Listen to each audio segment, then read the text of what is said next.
natural. In every marriage, there comes a time when people feel a need to reevaluate. But now? He had this mistress. He's been seeing her since who, Truman? Roosevelt. What gave it away? You found someone else's teeth in the nightstand? I think she passed on. Suddenly, he's spending all of his time around the house. He's driving me nuts. What'd she say? You're driving her nuts. That's the plan.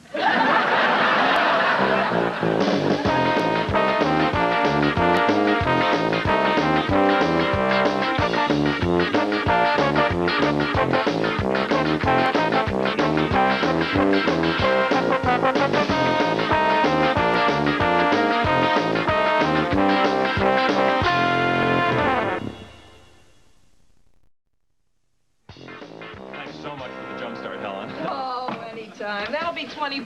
Come on, cough it up. Man, you're charging me? You think I bought the Sears Die-Hard battery just for chasing around the desk with Louie? Come on, you're a doctor. You can afford it. Put a plow on the front of that thing, you can quit your day gig. Hey, Mr. Larkin, give me that hat. That's just for role-playing in there. And the hook. Now, good luck on your re-election.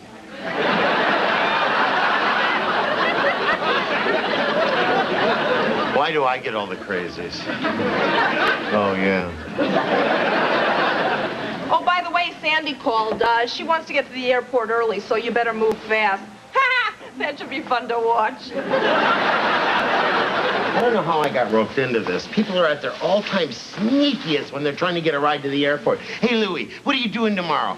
Oh, nothing. Good. Could you give me a ride to the airport? Oh, sure. They end up lugging their bag about 80 or 90 gates. You know my doctor's in on it. Oh, I can see him talking to him now. Well, at least we got Louie walking to the gate.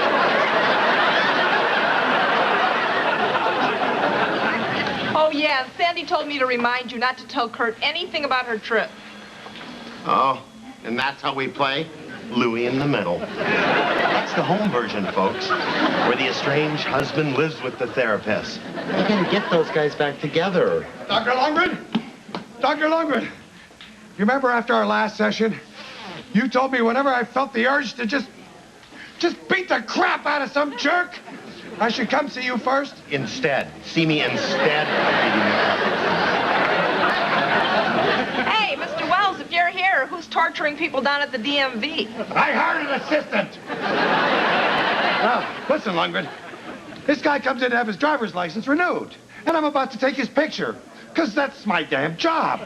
So, he steps a foot and a half over the line, and I say, hey, it's hard enough getting your fat head in a shot as it is.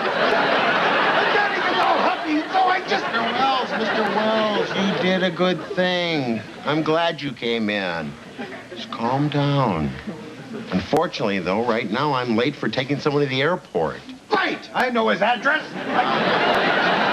Wait a minute. Why don't you come with me? I'll give you a therapy session in the car. Yeah, nuts. Don't forget, Louie, you have a meeting with your new supervisor in an hour. That's today? Yes, I told you last week, I told you every day since, and I wrote it in your calendar. Helen, you did none of that. It's your word against mine.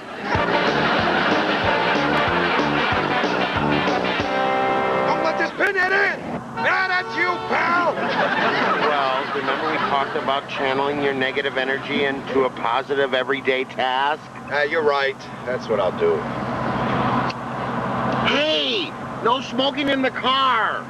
That's the everyday task you choose? No, usually I untie a fair maiden from the train tracks. Signal your lane changers! Louie, I really appreciate the ride, but step on it. I don't want to miss my plane. I can't believe I'm going to Florida all by myself. Yeah, and I can't believe I'm driving someone to the airport. It's been too long. I wish you would have told Kurt, though. Oh, come on, Louie. You know Curtie would have tried to talk me out of it. Well, maybe not. What if you would approach them in the right way? Louie, Before Kurt and I were separated, the only way we'd leave Duluth was to see a sick relative. Uncle Pete's coughing up blood in Arizona. Lucky us, we've never been to the Grand Canyon. You have to be honest with Kurt. You know, you can't avoid conflict. Avoiding conflict hurt your marriage. Hey, whose session is it? Will you look for dead animals? And you have to let people know how you feel. Moron! 5 car lengths in inclement weather! And you need to keep your feelings to yourself. Yeah, zip it, loudmouth. Hey, that was fun. Hey, how come she gets to express her feelings and I don't? You do. It's just that you've got to choose your battles more carefully. Everyone in Duluth knows how you feel. They're starting to take the bus instead of getting their driver's license renewed.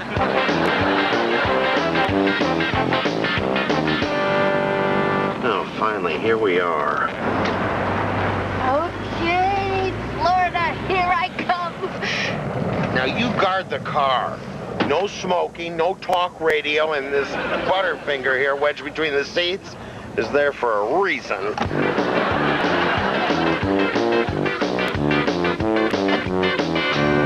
Hey! That's my car! Hey! You can't tow my car! I got friends at the Department of Motor Vehicles! At least leave me the Butterfinger!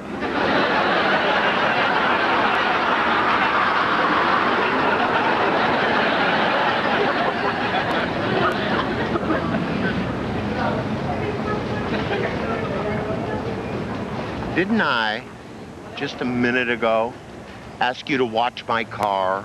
Yeah? But I stepped out for a cigarette, like you said.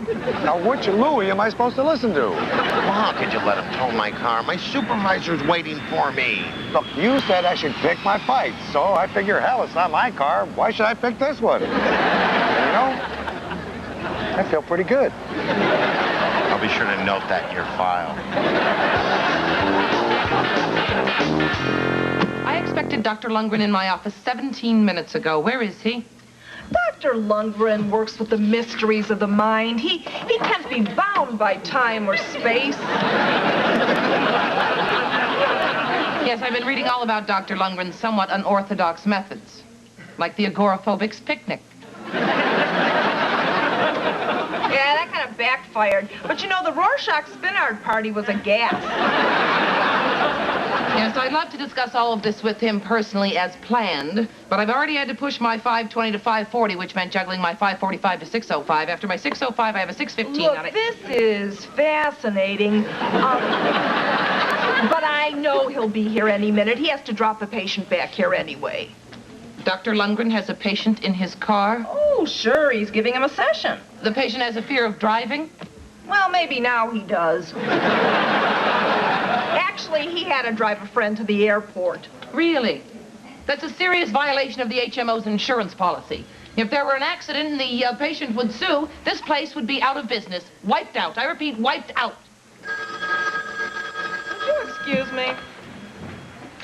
Dr. Lundgren's office. Louie, where the hell are you? The fuzz is here. Give me that phone. Give it to me.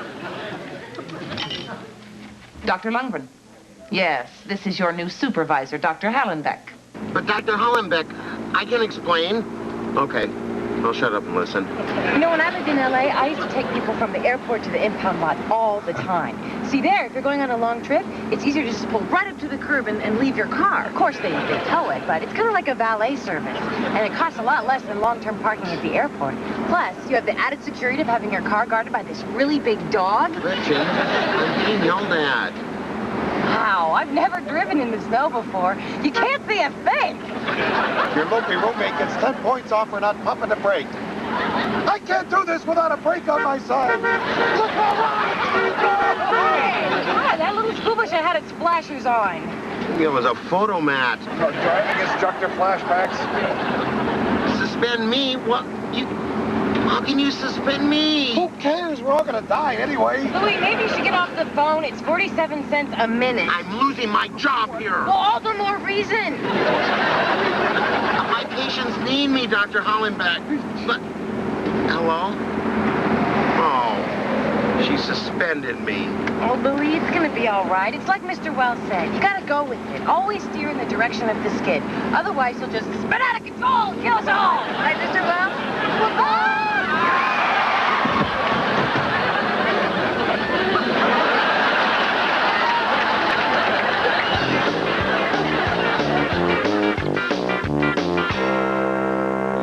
can't get his face out of my mind. The stunned look in his charcoal eyes, his crooked little sock mouth, and his carrot nose all puree. Sorry, Gretchen. We did everything we could to save him. When the head's been knocked off and there's nothing left of the body but broomsticks, there's only so much medical science can do. Well, thanks for picking us up, Jake. And I was doing so well. Well, that's okay, Gretchen. Hey, you know, this was your first major snowstorm. And it's not your fault you skidded 40 feet across a city park and whacked Frosty. I mean, you didn't even have snow tires.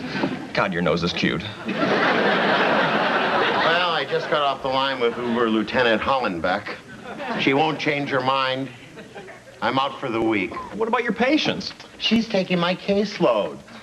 You know, something like this could be traumatic for my patients. If I would have known this was going to happen, I would have never teased them so much. My.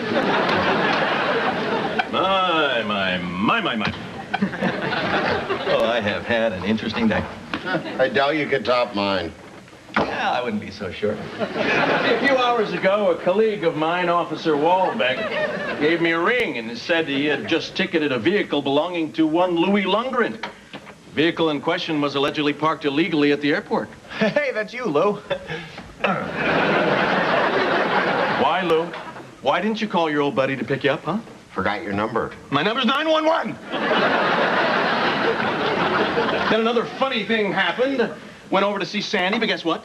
Sandy wasn't home. Oh, her car was still in the driveway. And footprints matching hers led down to the street, whereupon I noticed fresh tire tracks. From that, I can only deduce that someone picked her up in a vehicle. Well, maybe her car wouldn't start. Oh, you better believe I thought of that, sister. My guess is she skipped town. Hey, were there newspapers piled up outside? Oh, what am I thinking? The tire tracks were fresh. Affirmative, young squire. Well, the real clue was the suitcase she dragged through the snow. Now, apparently, whoever was in the vehicle was too lazy to get out and help her with her bag. So the question is why? Why would she take a suitcase somewhere? Why would she leave town? Maybe she thought some nut was stalking her. No, I've been staked out across the street for days. I would have noticed something like that. No, I think that a friend... All right. I gave Sandy a ride to the airport. Oh, it was right in front of my face. She wanted to take a vacation alone, which I thought was a good idea. And she didn't want you to know, which I thought was a bad idea.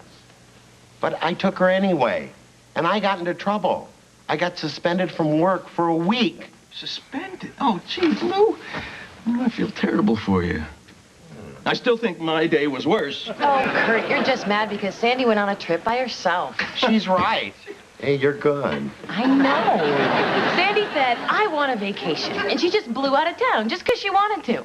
Could you do that? Well, of course I could. Maybe I will. I'm not on a case right now. I have vacation days saved up. Oh, yeah, I'm going. I'm hopping on the next plane in the AM. I don't know, Kurt. A lot's happened since your last trip. You know, they got that free meal, and the plane no longer has to stop in Kitty Hawk.